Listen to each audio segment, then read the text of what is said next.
Well, the SABC has an agreement with pay channel MultiChoice allowing the public broadcaster to broadcast selected Rugby World Cup matches as well as the opening and closing ceremonies.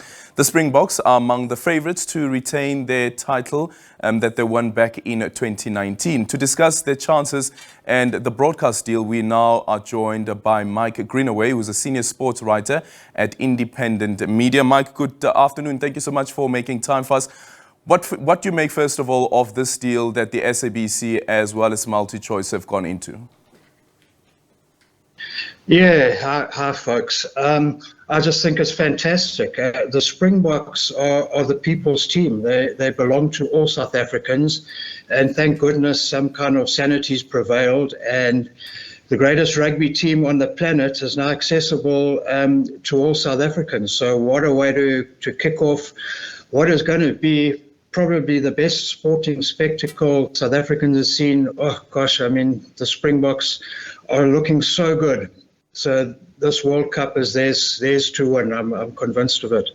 This World Cup is theirs to win. And before we move back to the conversation about the World Cup, how do you think the SABC as well as MultiChoice could go into an agreement or even conversations, negotiations, to avoid another spectacle like this, considering, of course, that you also have the Cricket World Cup that is coming up? And when I spoke to Ian Plyke, he's the COO of the SABC, he said that unfortunately there's no agreement on the table as yet, even on the Cricket World Cup.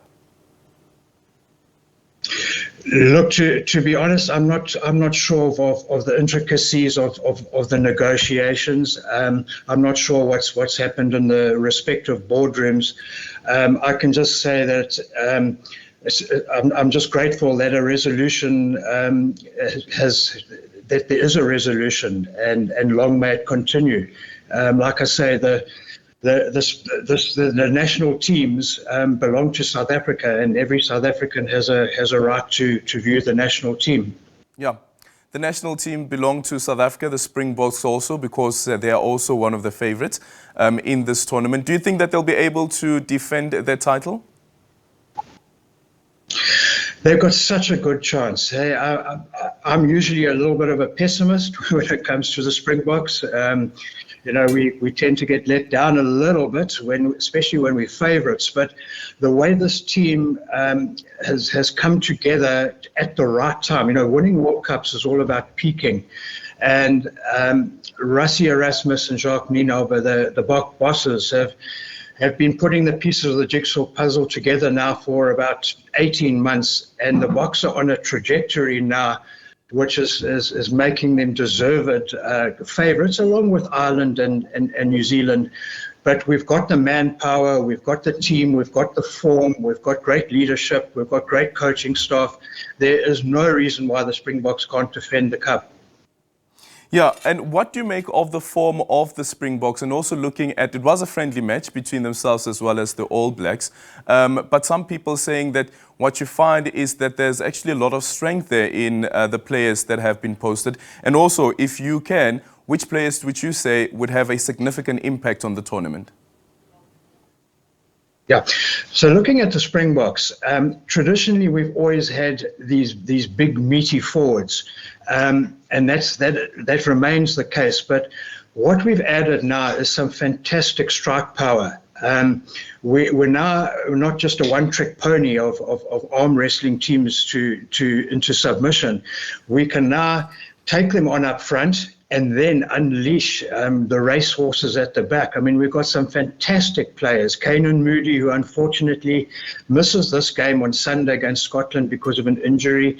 Kurtley Arendse, the right wing. Cheslin Colby, of course. Marnie Libbok at 10.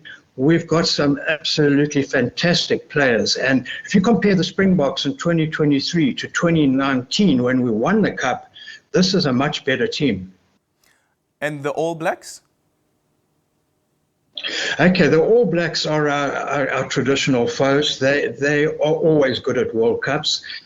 But, we beat them 35-7 3 weeks ago. I know it wasn't a World Cup game, but the way in which we demolished them, South Africa demolished them, was a sight to behold. And I wonder if other teams have noticed that the All Blacks can be beaten comprehensively if you subdue them in the forwards and don't let their great backs get the ball. And that's what happened. Yeah. And what do you think the chances are of France beating the All Blacks this evening, but also France going all the way to win the title from the box, also considering that right now France is ranked number 3 in the world rankings? Okay, France will beat New Zealand tonight. I'm fairly convinced of that. Look, the home ground advantage is unbelievable. I've had the good fortune to have watched a number of games at the Stade de France in Paris, where this game is tonight. You've got 80,000 Frenchmen, and these guys don't keep quiet. Eh? They really get behind their team. I know there's talk that the weight of expectation on the home team is vast and they might crumble. And that might actually happen a little bit later in the tournament. But tonight, I think there'll be positive pressure on Les Bleus, and I think they'll beat the All Blacks. Now, can France go all the way? Well, that depends on the Springboks, because we're on a collision course with France. We'll either play them in the quarterfinals, and then if all goes to plan for the Springboks, we could play the France in the final. My feeling is that the Springboks will win the World Cup, and we probably will play France in the final. Okay, and which other teams do you think we should be looking out for? Okay, New Zealand you've mentioned already. Ireland are a great side. The pressure really is on them because they've been like the number 1 team in the world for the last 2 or 3 years. I just have a suspicion that they might have peaked a little bit too soon. But Ireland is right up there. Ireland, South Africa, France, the All Blacks. It'll come from those 4. Well, thank you so much. Let's see how that is going to play out. Will you be watching the Rugby World Cup? And also considering that the SABC has, of course, now signed this deal with the MultiChoice. That is a rugby writer there, Mike Greenaway. We're going to take a quick ad break and the agenda continues after that.